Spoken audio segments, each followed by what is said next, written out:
Taste the Daily.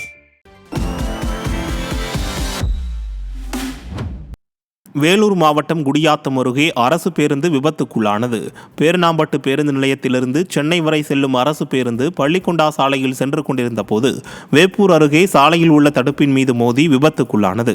இதில் பேருந்தின் முன்பக்க டயர் கழன்று விழுந்ததால் பேருந்து ஒரு பக்கம் சாய்ந்து நின்றது.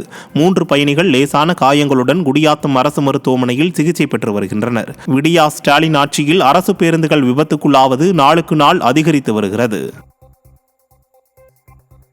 தென்காசி மாவட்டம் கடையம் அருகே பொட்டல்புதூரில் விதிமுறைகளை மீறி செயல்படும் கல்குவாரிகளை உடனே மூட வேண்டும் என சமூக நல்லிணக்க கூட்டமைப்பு சார்பாக ஆர்ப்பாட்டம் நடைபெற்றது.